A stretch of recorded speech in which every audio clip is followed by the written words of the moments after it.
Good day and welcome to this edition of Healthier, Older and Happier.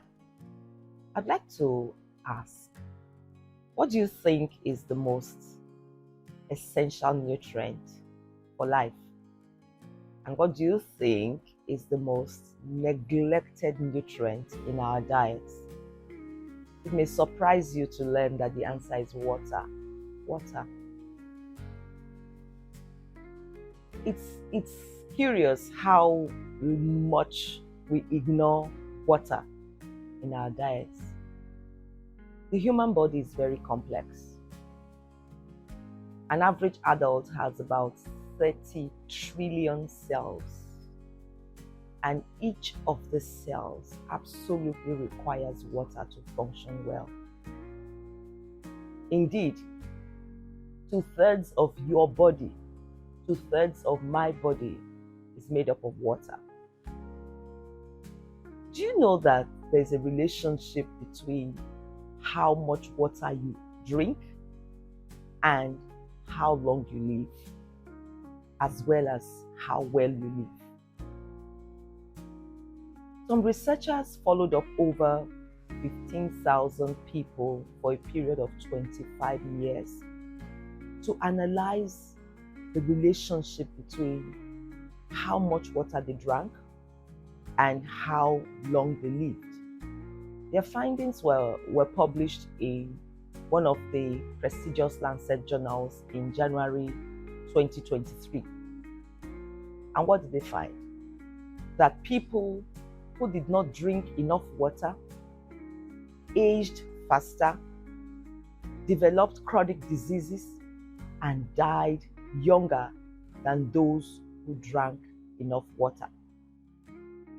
What does water do in our bodies, in your body and mine? We need water to carry nutrients and oxygen to every single cell in the body. Water enables us to keep our body temperature normal. When we sweat and sweat evaporates, we lose heat, and that helps us to regulate our body temperature. Our eyes, mouth, and nose stay lubricated because of water. We need water to aid digestion, to protect some vital organs, for example, the spinal cord. Without water, we won't be able to get rid of the waste that we generate in our bodies.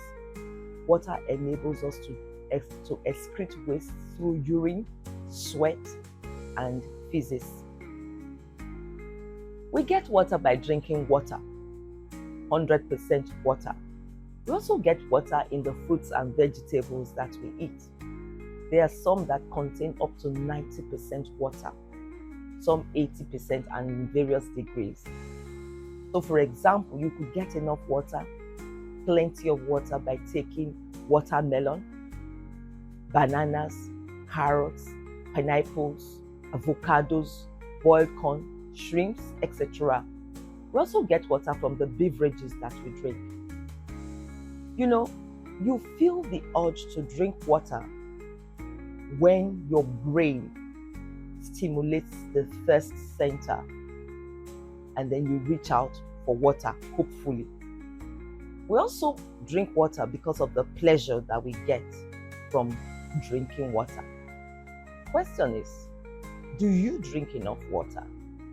Do I drink enough water?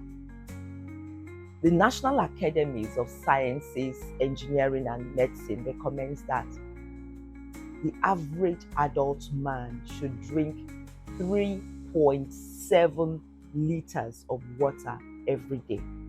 So, rather than say drink, let me say get, because this comprises water from all sources, both the water you drink and that you get from your food.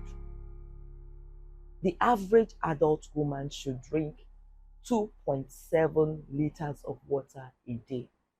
I'm sure you've heard that everybody should attempt or strive to drink 8 glasses of water every day. So I wouldn't say glasses because I don't know what size your glass is, but it's easy, I believe, for every one of us to relate to 1 liter, 2 liters, and so on. Now, this recommendation for 3.7 liters of water for men and 2.7 liters for women is not cast in stone. For example, if you're a breastfeeding woman, you certainly would need to drink more water. If you are vomiting or you have diarrhea, you would need to replace the fluid you're losing and, of course, have electrolytes added, because then you will be losing more than water.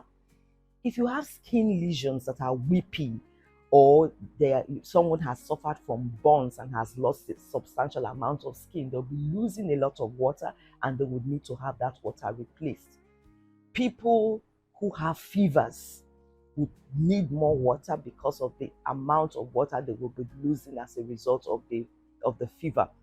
There are also some disease states in which you may be advised, or people may be advised, to take less water.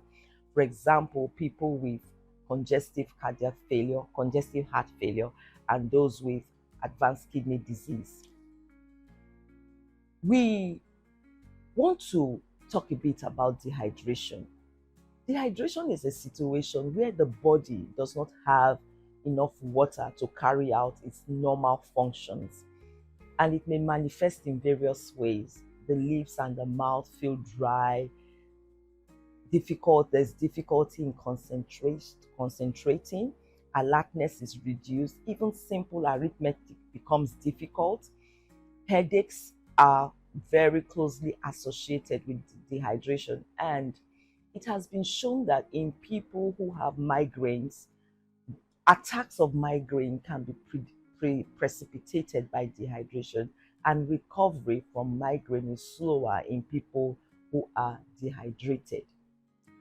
We need adequate amounts of water to maintain normal blood pressure, and in severe cases of dehydration, people may go into shock and even die. In the last episode, we talked about blood pressure. Blood pressure, blood volume are closely related to how much water we drink and how much we pass out. The brain, the heart, and especially the kidneys work closely to see that blood volume and blood pressure are tightly regulated, irrespective of how much water we take or pass out. However, there are situations where this tight regulation is no longer possible and things go south, as they say. When we don't drink enough water, we give our kidneys plenty of work to do, because then the kidneys would have to conserve water, and then you find that you are passing smaller volumes of concentrated urine. So looking at how much urine you are producing is one good way to assess whether you are drinking enough. Another way is to look at the color of the urine that you are passing out.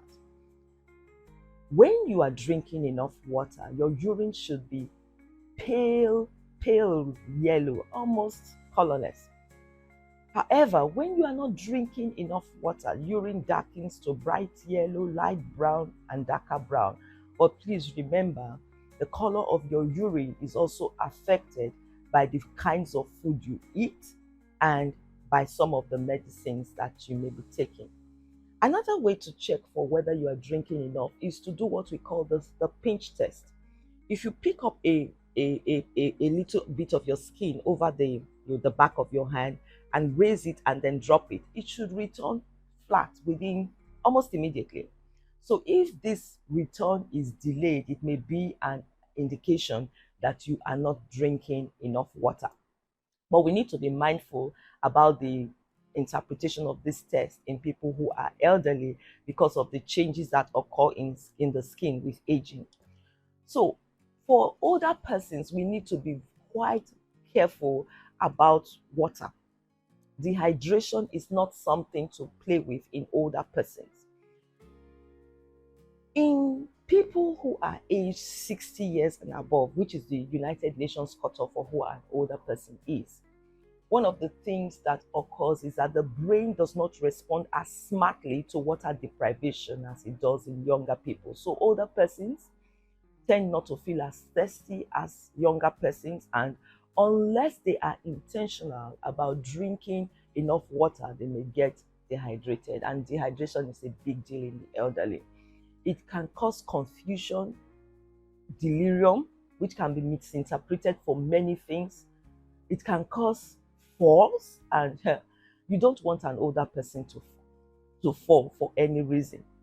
It can cause reductions in blood pressure, constipation, and a lot of problems can follow dehydration in the elderly.